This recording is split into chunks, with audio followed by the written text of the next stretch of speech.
как будто кто-то выбросил в воду неудавшийся научный эксперимент. Шино испугался, выбросил эту штуку подальше и пошел домой, надеясь забыть об этом. Дома Хамаджи заварил ему чай, но Шино сделал всего один глоток и тут же пожалел о своем выборе. Тем временем Соски был в соседней деревне, гулял с их другом Кентой, единственным парнем из деревни, который осмеливался с ними разговаривать. Кента пытался отвязаться от родителей, которые ругали его за прогулы, но тут появился Соски и спас положение своими уговорами. Когда пришло время Соски возвращаться домой, Кента предложил проводить его, но соврал родителям, что идет в церковь. Классика. Пока они шли по деревне, местные сплетники начали шептаться о Соске, как будто он был нулевым пациентом какой-то загадочной болезни. Оказалось, они думали, что он проклят, потому что выжил в деревне Ацука. И тут Соски протягивает Кенте кулон, который Кента принимает, как будто он тоже может быть проклят. Дома Кента ведет себя странно с Хамаджи, как будто он старшеклассник, который пытается заговорить со своей возлюбленной. Тем временем Соски отчитывает Шино за то, что тот пошел в лес один. Шино возражает, что с ним был Мурасами, так что технически он был не один, но Соски не верит. Лес — это опасно. Конец истории. Позже, возвращаясь домой, Кента замечает кого-то, кто выглядит в точности как Шино, и зовет его из леса. Естественно, кулон Кенты начинает звенеть как будильник, и таинственная фигура исчезает. Ситуация становится еще более странной, когда Сина вызывают в церковь, возможно, потому что они следят за Мурасами. Во время их разговора появляется тот одноглазый монстр, которого они видели раньше. Но теперь он стал больше, почему бы и нет. Тем временем Рё Сатоми, парень, который спас Сина 5 лет назад, и его брат Канами где-то бродят, размышляя, почему бы всем просто не оставить детей в покое и не дать им жить своей странной волшебной жизнью. На следующий день приходят какие-то люди из церкви, чтобы забрать Сина и Сосука. Но Сина не собирается с ними сотрудничать и быстро с ними разбирается. Оказывается, эти люди вовсе не из церкви. Они из банды Гока, посланной Канами, чтобы забрать детей. Отлично. Когда Сина и Сосука возвращаются домой, Кента рассказывает им горячие новости. Он не только видел того странного двойника прошлой ночью,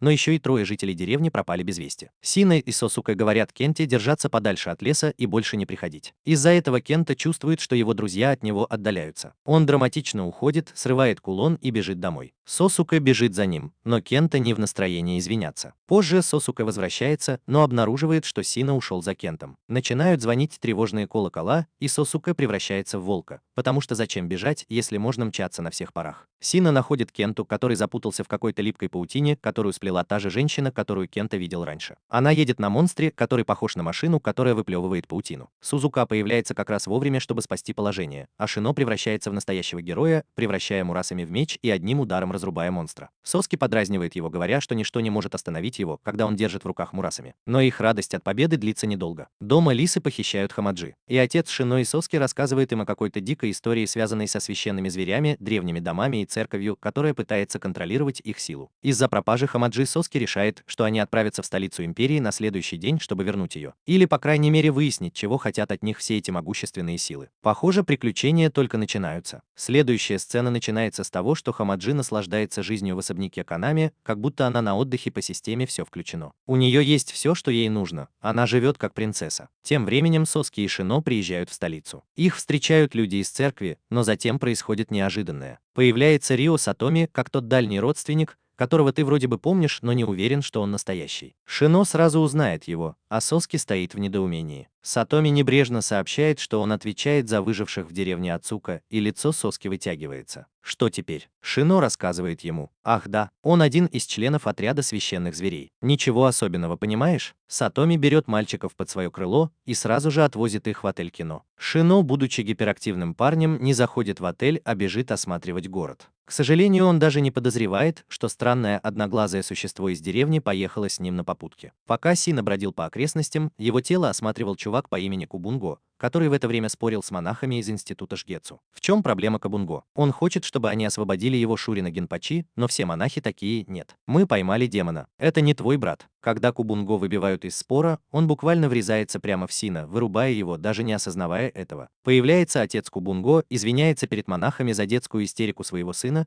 и только тогда он замечает, что его сын буквально стоит на Сина, потерял сознание. Они видят странное родимое пятно на руке Сина и решают: давай просто заберем его домой. Когда Сина наконец приходит в себя, он пожирает все, что попадается ему на глаза, как человек-мусоропровод. Глаза Кабунго чуть не вылезают из орбит. Он такой: чувак, ты что, с прошлого года ничего не ел? Сина слишком занята поглощением пищи, чтобы обращать обращать на это внимание. Тем временем Мурасами и Сасуки, которые в полной боевой готовности, когда Яшира появляется, чтобы забрать Сина. После того, как они уходят, Кабунго чуть не падает в обморок, когда ему вручают счет за все, что съела Сина. Парню может понадобиться вторая закладная, чтобы покрыть этот счет. Когда Сина воссоединяется с Сасуки, он такой: «Эй, я же не специально ушел. Мне просто не повезло, ясно?» «Конечно, Сина, конечно». Тем временем в монастыре Сарен один из монахов серьезно беседует с аббатом Майоко об их плененном демоне, который, согласно сюжетному повороту, и есть Генпачи. Майоко на самом деле это не волнует, но Сирена полна обреченности и уныния, настаивая на том, что было бы ужасной идеей позволить демон, пожирающий души, вырвался на свободу. На следующее утро Сатоми приходит навестить Шино со своим огромным духовным псом, потому что кто же путешествует без огромного магического пса? Он удивлен, что Шино вообще его помнит, а Соски помнит только то, что было связано с этим делом. Они обсуждают, что Шино не постарел с тех пор, как слился с Мурасами. Сатоми мимоходом упоминает, что никто толком не знает, что такое Мурасами. Божественное существо, демон или, возможно, просто самая дерзкая в мире птица, дух-гибрид меча. В разгар их странного спора Соски спрашивает, почему они всегда так себя ведут. Сатоми сообщает, что Хамаджи живет в поместье 4 домов и наслаждается жизнью, и они направляются туда. Тем временем Кабунго переживает, как спасти Генпачи. Его отец говорит, что не нужно бросаться в бой, как маньяки, и предлагает придумать настоящий план, а не избивать всех, как обычно делает Кабунго. Когда Соски, Шино и Сатоми приходят в поместье 4 домов, Хамаджи рада видеть своих братьев. Но сначала она дает Шино подзатыльник за то, что он так долго не появлялся. Шино нервно спрашивает, хорошо ли с ней обращались лисы, но Хамаджи отвечает: «Ты шутишь? Я здесь живу как королева». Появляется Канами, очень вежливая, и объясняет, что Хамаджи не похищали, а пригласили. «Да ладно, Канами, что бы ты ни говорила». Хамаджи смотрит на Сатоми, как будто видела его раньше, но не может вспомнить, где именно. Группа решает прогуляться, и Соски, пытаясь разобраться в загадочных отношениях Шино и Сатоми, не получает ничего, кроме расплывчатого ответа. Ничего особенного. Когда они идут по городской площади, все собаки в радиусе 5 миль начинают крутиться вокруг Сосука, как будто он какая-то собачья знаменитость. Дух собаки внутри него явно притягивает к нему внимание. Пока вокруг него творится этот хаос, Сарен с помощью своих жутких жужжащих насекомых шпионит за ним, собирая информацию. Наполнив свой блокнот пикантными подробностями, Сарен отправляется в камеру Джинпачи, чтобы устроить ему классическую злодейскую пытку, используя своих верных жужжащих насекомых. Дела у Джинпачи идут неважно, но по крайней мере Хамадзи наслаждается жизнью в особняке. Сцена начинается с того, что Сирена пытается заставить Джинпачи превратиться в демона. Но Джинпачи не собирается сдаваться. Он стискивает зубы, терпит боль, как будто пытается сдержать чих во время собеседования. Тем временем в особняке Канами Хамадзи застает его за тем, что он топит горе в саке. Канами говорит: «Оставайся здесь, Хамадзи. Жизнь прекрасна». Но она не собирается этого делать. «Извини, мне нужно идти к братьям. К тому же у тебя есть лисы, с которыми ты можешь поболтать, верно?» Тем временем Шино каким-то образом превратил жуткое насекомое в мячик и подбрасывает его, как будто это самое обычное дело на свете. Сосука выходит из ванной и сразу же требует ответов. «Так что же у тебя с Сатоми?» Шино, как обычно, пытается уклониться от ответа, но Сосука не дает ему уйти от разговора. Наконец, Шино все рассказывает. Сатоми спас их 5 лет назад, когда их деревня сгорела дотла,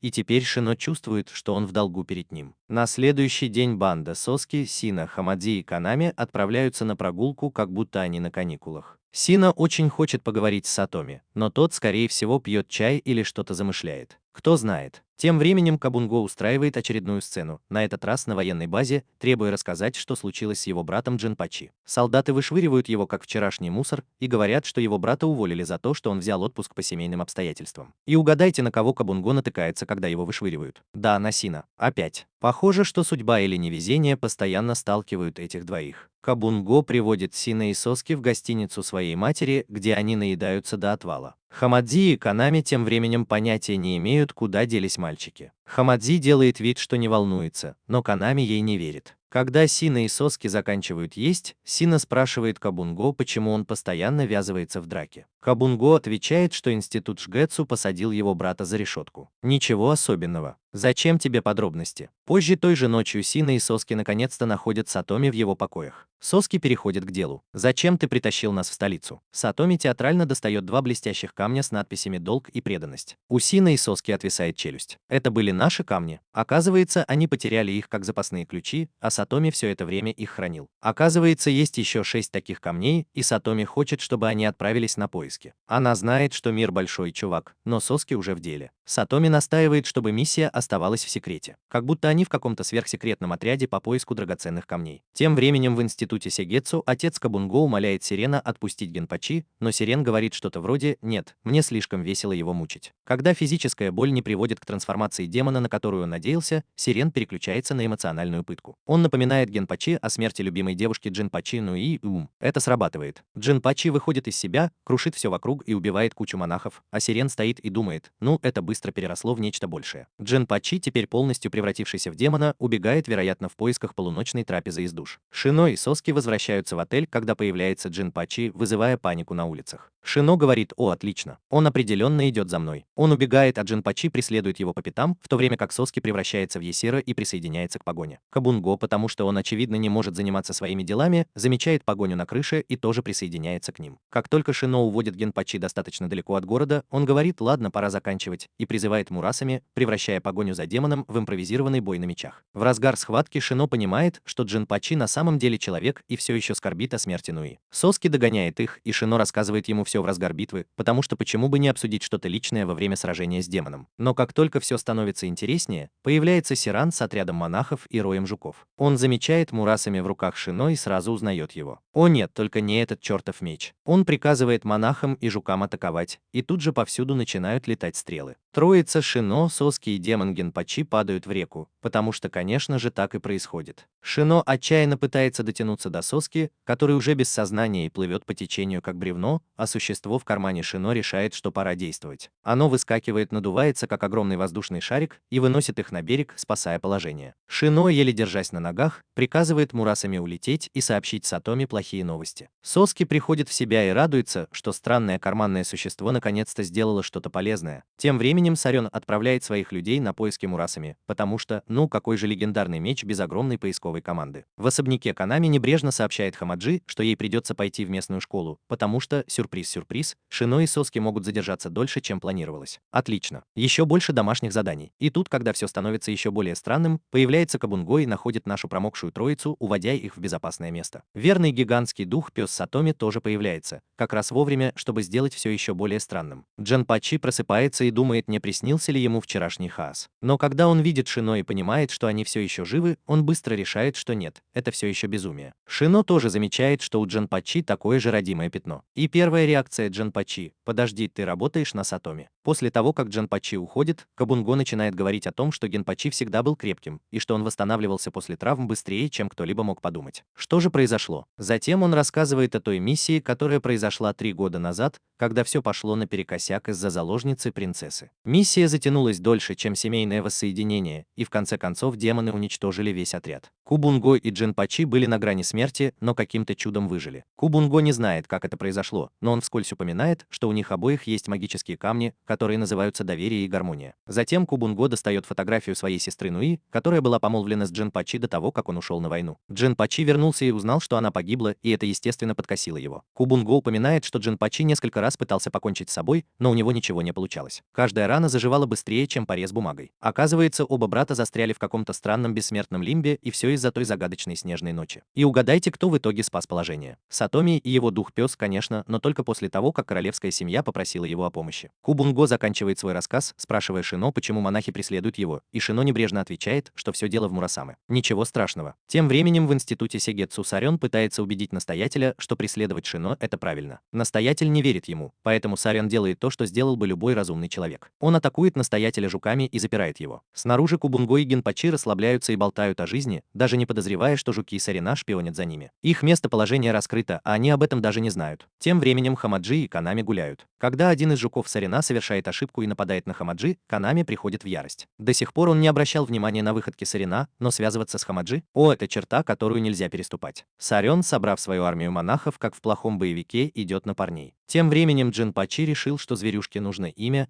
и назвал ее Мигу, что довольно мило. Но это не длится долго. Через несколько мгновений они понимают, что окружены монахами и жуками. Ситуация становится еще хуже, когда Сион сообщает Джинпачи шокирующую новость. Ну и не просто умерла, она была беременна от другого мужчины и покончила с собой, когда узнала, что Джинпачи возвращается. Вот это да! Джинпачи, естественно, теряет самообладание и превращается в демона, уничтожая большинство монахов одним яростным ударом. Сирен теряет руку, но пытается сбежать. Но ему не везет. Появляется Канами, разгневанный из-за инцидента с Хамаджи, и раскрывает правду о братьях. «Я не могу простить тебе то, что ты связался с Хамаджи», заявляет он и посылает своих лис за Сараном, который издает леденящий кровь крик. Среди всего этого хаоса Шино использует способность Мурасами вызывать дождь, чтобы потушить бушующий огонь. Оказывается, меч может управлять погодой. После того, как все успокаивается, Джинпачи ругает Кабунго за то, что тот скрывал от него правду о Нуи. Но Кабунго говорит, что просто не хотел причинять ему боль брат. Шино просыпается посреди ночи, решив, что одиночная прогулка по этому нелепо огромному особняку – это именно то, что ему нужно. Ведь что может пойти не так, верно? Когда он заходит в жуткую неисследованную часть дома, он замечает пару красных глаз, смотрящих на него из темноты. Ясно, что ничего страшного в этом нет. Как раз в тот момент, когда он собирается выяснить, что скрывается за этими глазами, Сатоми подкрадывается к нему сзади и хватает его, как в фильме ужасов. Шино, который от испуга стал на 10 лет старше, чуть не выпрыгивает из кожи вон. «Эй, не ходи туда», – небрежно говорит Сатоми, как будто он только что не отнял у Шино несколько лет жизни. Он объясняет, что даже ему и его братьям запрещено заходить в эту часть особняка без разрешения,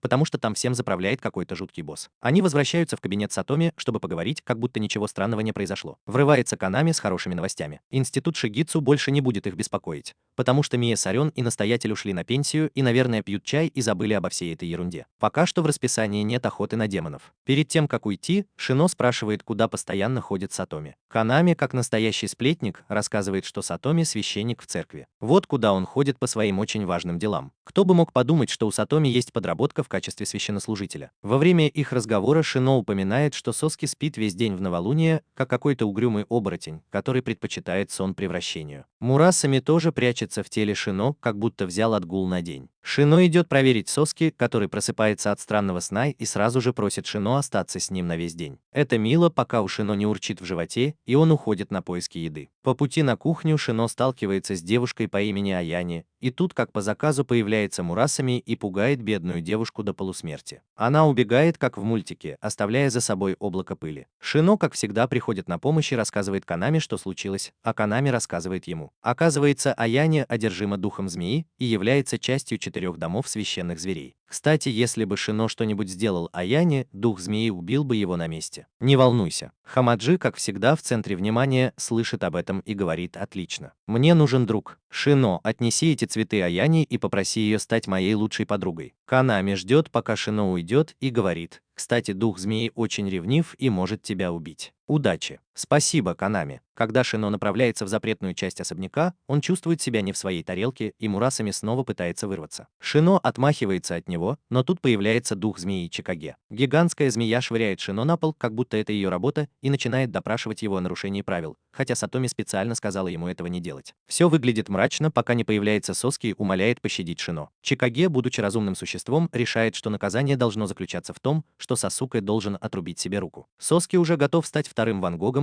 когда вбегает Аяни и называет Чикаге жестокой змеей. Она убегает, и Чикаге, внезапно почувствовав вину, отпускает их. Кризис миновал. Позже Аяни приносит чай, но, увидев Шино и Соски в неловком положении, собирается уйти. Шино в панике выпаливает, что это не то, чем кажется. Аяни невозмутимо и благодарит Шино за цветы. Но Шино тут же перекладывает всю заслугу на Хамаджи. Он приглашает Аяни на чай, и она соглашается, что делает ситуацию еще более неловкой. Канами и его лисы застают Хамаджи и Аяни за игрой на улице и очень удивляются, что Чикаге выпустила Аяни из своего пузыря. Хамаджи, как и полагается Хамаджи, приглашает Аяни на фестиваль фонарей, но Аяни не уверена, что Чикаге отпустит ее. На следующий вечер Шикаджи вызывает Шино на разговор. Оказывается, Шикаджи живет так долго, что стал ходячим землетрясением, поэтому он так сильно оберегает Аяни. Он не хочет держать ее взаперти, но передвигаться сложно, когда от каждого шага земля дрожит. Шино, как всегда, решает проблему, предлагая одолжить лис Канами, чтобы они присматривали за Аяни, когда она выходит на улицу. У них есть целая команда защитников. Шикаджи, к удивлению, соглашается. В фестиваль фонарей мы идем. Той ночью Шикаджи пробирается в комнату Шино, чтобы поблагодарить его. Он признается, что его настоящее имя не Шикаджи, и что он очень доверяет Шино, несмотря на ужасающую силу Мурасами. В знак доверия он дает Шино блестящий белый камень, подозрительно похожий на яйцо, и исчезает в ночи. Однажды утром Шино просматривает газету и читает о смертельной болезни, охватившей деревню. Забавно. Это напоминает ему о деревне Ацука. Сатоми приходит и рассказывает еще более интересную новость. Оказывается, 5 мужчин отправились в поход на гору под названием Затерянная гора, печально известную смертельную ловушку, и каким-то образом вернулись живыми. Но вот в чем загвоздка. После возвращения они подхватили какую-то загадочную болезнь и умерли, вызвав эпидемию. Сатоми упоминает, что мужчины утверждали, будто их спасла таинственная женщина на горе, и это вызывает у Шино смутные воспоминания. Может, он видел ее в прошлой жизни или в каком-нибудь сериале. Пока Сатоми болтает, в деревню заезжают какие-то бродячие музыканты. Одного из них зовут Асукина. Ведь когда появляются загадочные музыканты, ничего плохого не происходит, верно? Кесуке врывается в покои Сатоми, как самая заботливая мама на свете. «Я нигде не могу найти Шино». Сатоми, мгновенно сложив 2 и 2, говорит, что он наверняка сбежал в ту проклятую деревню. Он просит Соски найти Шино, пока тот снова не натворил глупостей. И действительно, Шино уже направляется в горы, как человек, не заботящийся о собственной безопасности. Внезапно его камень и камень Соски в его кармане начинают светиться. Сразу после этого Шино доказывает, что он не очень хорошо умеет ходить в походы, когда падает со скалы и теряет сознание. Тем временем Соски покупает билеты в деревню, и тут появляются Кабунго и Гинпачи. Они добровольно вызвались присоединиться к спасательной операции. У Соски тем временем возникают смутные воспоминания об Ацуке, когда они с Шино и Хамаджи чудом избежали эпидемии благодаря чистой удаче. Шино приходит в себя у подножия скалы, и у него нет камня Соски. Он все еще размышляет об этом, когда появляется местный горный дух, гигантская обезьяна. Но вместо того, чтобы испугаться, Шино спокойно спрашивает обезьяну, не видела ли она камень Соски, как будто просит мелочь. Обезьяна, благослови ее Господь, бросает ему какой-то золотой камень. Шино говорит спасибо, но я надеялся на что-то маленькое и блестящее. Шино пытается расспросить обезьяну о таинственных жителях деревни и той женщине, но обезьяна выглядит растерянной. В этот момент появляются Соски, Джинпачи и Кабунго, которые слышат, как Шино разговаривает с воздухом. Шино пытается объяснить, что он просто разговаривал с духом гигантской обезьяны, но, к его удивлению, обезьяна исчезает. Он также упоминает о потерянном камне, но Соски, слишком спокойный, чтобы паниковать, просто отмахивается. «Мы найдем его позже», — говорит он. Когда они спускаются с горы, они встречают жителей деревни, которые сразу же отправляют их на карантин. Очевидно, что путешественники с гор — это потенциальная опасность для здоровья. Ни температуры, ни насморка, никаких проблем. Вы отправляетесь на карантин. Это их способ не допустить распространения болезней, и, кстати, это лучше, чем носить маски. Тем временем деревенский врач Саки узнает о карантине от своего помощника Джоджи. Асукана и его веселая компания музыкантов тоже узнают об этом. Саки, не теряя времени, приходит в карантинную камеру, чтобы проверить, нет ли у них признаков болезни. Джинпачи и Кабунго приятно удивлены, увидев Джоджи, своего старого армейского приятеля. Какие шансы? Пока их проверяют, Асукана заглядывает в камеру через окно. Увидев Соски, он пугается, утверждая, что это тот парень, который уничтожил всю его семью. Ух ты! Вскоре после этого психиатр осматривает группу, убеждается, что они не больны, и отпускает их. Она отводит их в местную церковь, где они могут переждать, пока все не уляжется. Шино, конечно, уже планирует следующее приключение, чтобы найти потерянный камень Соски. Соски пытается отговорить его, но Шино слишком упрям. Он встречает Асукина на улице, и та спрашивает, останутся ли они на фестиваль. Шино отвечает утвердительно, решив, что они будут тусоваться в церкви, пока не закончатся праздничные мероприятия. В церкви Соски немного прибирается, когда к нему заходит Псайки поболтать. Она упоминает, что они, вероятно, выжили в горах,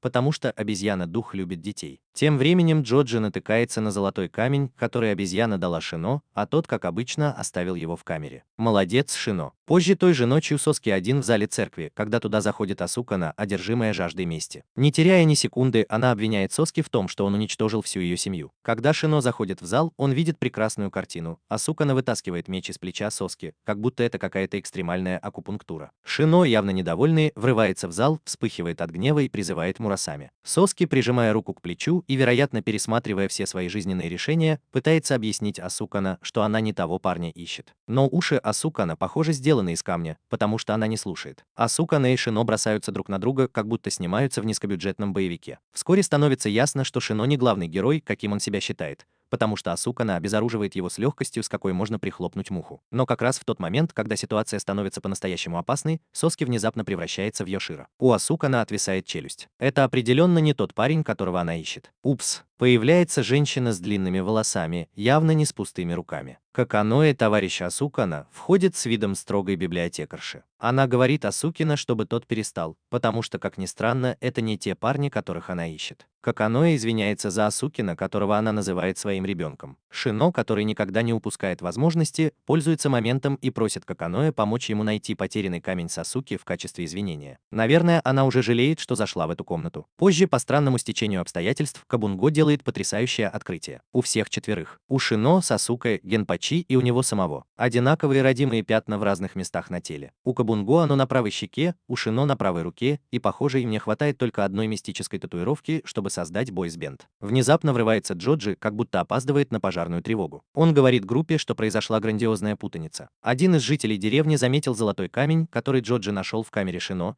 и теперь вся деревня направляется к горе в погоне за тем, что они считают спрятанным сокровищем. Шино, всегда спокойный и прагматичный, пожимает плечами, говоря: ну и пусть идут. Что бы ни случилось, пусть будет так. Псайки, потрясенная безразличием Шино, начинает подозревать, что Шино знает о горном духе обезьяне больше, чем говорит. Она вспоминает свои детские годы, когда она общалась с обезьяной как с лучшим другом, даже дала ей имя и все такое. Тем временем позже появляется Асака, чтобы робко извиниться за то, что ранила твоего друга. Шино, проявляя некоторую сдержанность, не злится, но спрашивает, много ли Асака знает о Каканое. Асака, явно не любитель копаться в прошлом, признается, что мало что знает о ней, только то, что она спасла ему жизнь. Шино мудро хранит секрет Каканое, который связан с духами. В других местах Каканое общается с духом-обезьянкой, у которой кризис среднего возраста. Она живет так долго, что уже забыла, зачем вообще здесь. Очевидно, что деревня выживает только благодаря дождю, который идет исключительно на этой горе, и это заслуга обезьянки. В деревне местные жители, почуяв запах золота, требуют, чтобы Шино провел их через гору. Шики отказывается, но это не останавливает жителей деревни, и они похищают Шино, Соски, Генпачи, Кабунго и даже Асукена, чтобы заставить их отправиться на поиски золота. К сожалению, группа застревает в мистическом барьере. Мурасами, доказав, что у него больше мускулов, чем мозгов, врезается головой в стену и разрушает барьер. Проблема решена. Внезапно появляется дух-обезьянка, и он не в настроении болтать. Он начинает набрасываться на жителей деревни, как будто они его личные игрушки. Шики потрясена его агрессией. В последний раз, когда он видел обезьянку, они были почти лучшими друзьями. Тем временем Шики пробирается к горе, где находит мертвого детеныша обезьянки. Присмотревшись, она узнает в нем Сахи, маленькую обезьянку, которую она когда-то подарила духу обезьянки. Чувствуя вину, Шики накрывает обезьянку своим шарфом и продолжает свой путь. Через несколько минут после ее ухода появляется Каканое и говорит, что Сахи не совсем мертв.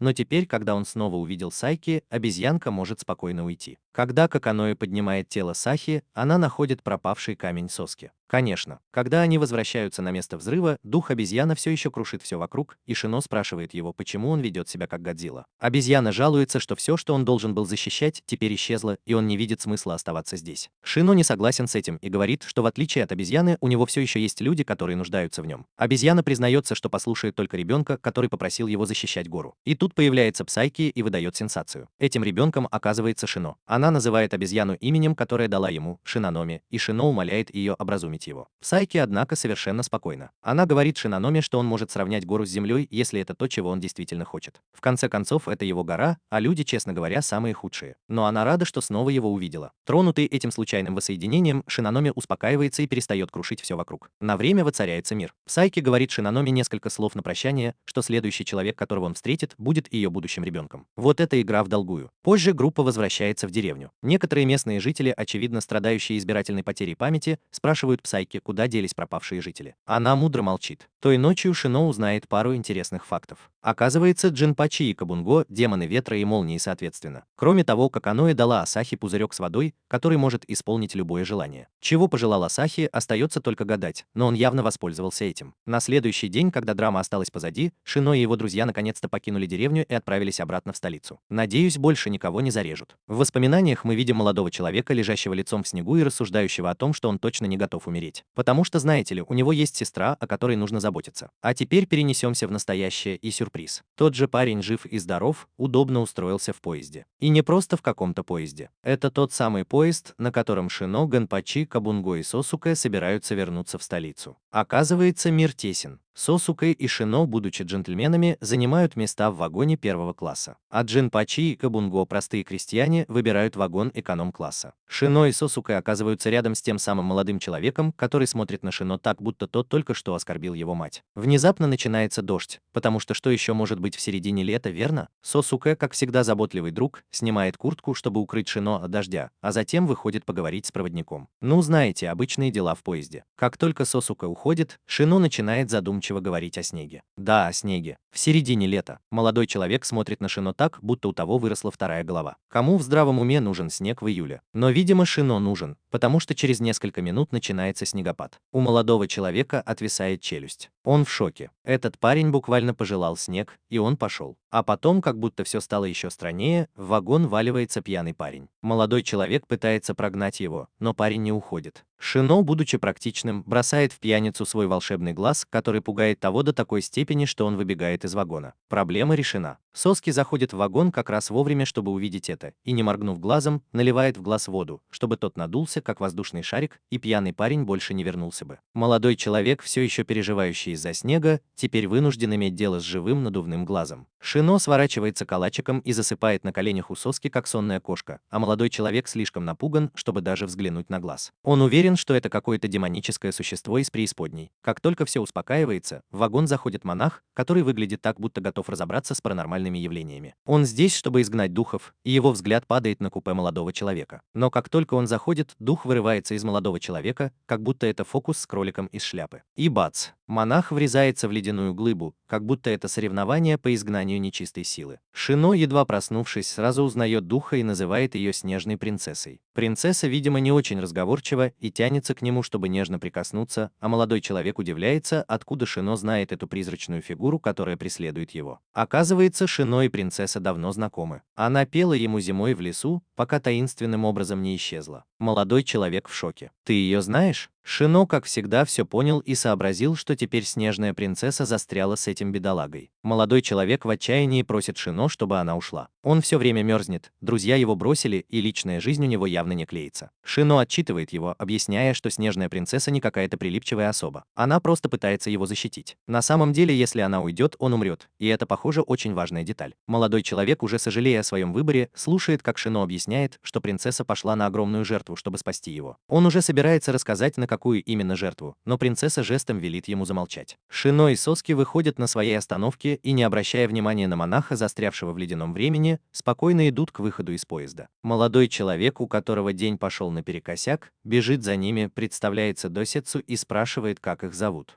Шино и Соски представляются, а Мурасаме, потому что он такой, выскакивает из руки Шино, чтобы драматично попрощаться с Досетсу и снежной принцессой. Они уходят со станции, и Соски, как всегда любопытный, спрашивает у Шино, чем именно пожертвовала снежная принцесса. Шино рассказывает душераздирающую правду. Снежная принцесса отказалась от своего прекрасного голоса, чтобы спасти Досетсу. Судя по всему, она пела зимние баллады, как настоящая дива. Но теперь все кончено, благодаря ее решению спасти этого сосульку. Она сделала это, чтобы Досетсу мог вернуться к своей сестре. Больше никаких зимних концертов для нее. Позже той же ночью Шино и его друзья возвращаются в гостиницу мамы Кабунго. Хамадзи очень драматично заявляет Канаме, что готова пойти в школу. В школу для девочек, заметьте. Это значит, что Соски и Шино придется потрудиться, чтобы попасть туда, и она считает, что это будет весело. Когда она собирается уходить, Соски предлагает подождать, пока Шино попрощается с ней. Но Хамадзи, бунтарка по натуре, отказывается. Шино выполняет поручение Сатоми, и она думает, что увидит его позже. Перед уходом она дает Соске пакет и предлагает, чтобы Шино отнес его, потому что он выглядит как девочка, и его будет легко провести в школу. Позже тем же вечером Шино забирает пакет и, конечно же, заглядывает внутрь. Оказывается, там полно книг по убийствам. Да, целых 3 книги с советами, как кого-то устранить. Идеальный список для чтения на лето. Шино спрашивает, зачем Хамадзи это нужно, и представляет себе школу, полную будущих убийц. Соски, верный телохранитель, провожает Шино до ворот школы, но отказывается заходить. В конце концов, это школа для девочек, и он не хочет нарушать правила. Тем временем Хамадзи устраивается в своей комнате, когда врывается девушка и представляется как Сузу, ее новая соседка по комнате. Хамадзи рада, что так быстро нашла подругу, и угощает ее кексами, которые приготовил Соски,